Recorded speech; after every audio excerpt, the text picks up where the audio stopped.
Hello guys, so today we will solve a quadratic equation using TensorFlow and deep learning.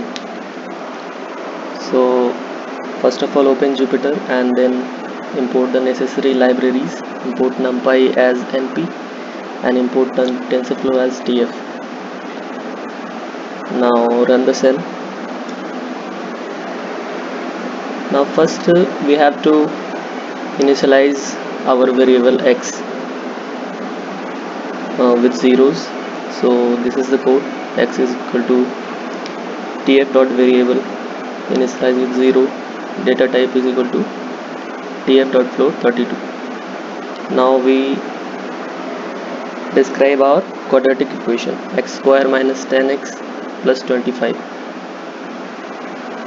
Now we use a cost function, which is, let us say first we use gradient descent optimizer cost function, and this is 0. And this 0.01 is the learning rate, which we can change as per our requirements, and the minimization objective function is cost.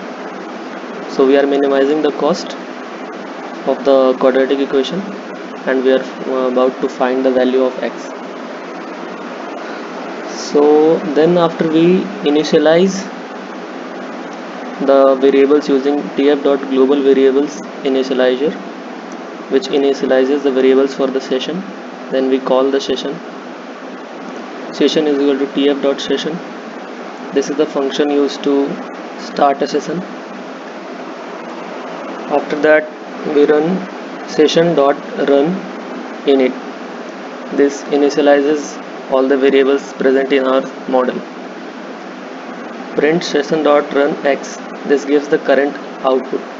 So when we run this, we will get 0 because we have initialized with 0 for now, and we have not yet trained the model. So now what we do is we will train the model.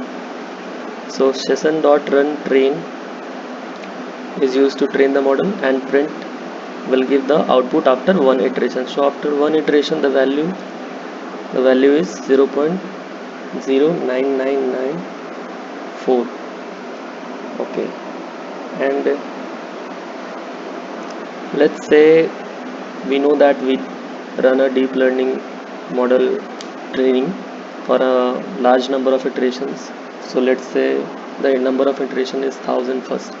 So for I in range 1000, we train the model and get the output. See, the output is 4.999886, which is approximately 5, and when you will solve it x square minus 10x plus 25, you will get 5 as the answer.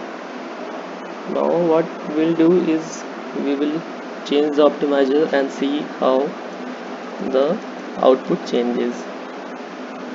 Now we use Adam optimizer, run this cell. Okay, 0 seems correct till now. Run one iteration. Okay, now let's change the range of number of iterations to 2000. Let's see what's the value we get. 4.9966. okay, let's change again. 3000. 4.99. we have now got approx 5. What if we increase the number of iterations, and let's see what happens.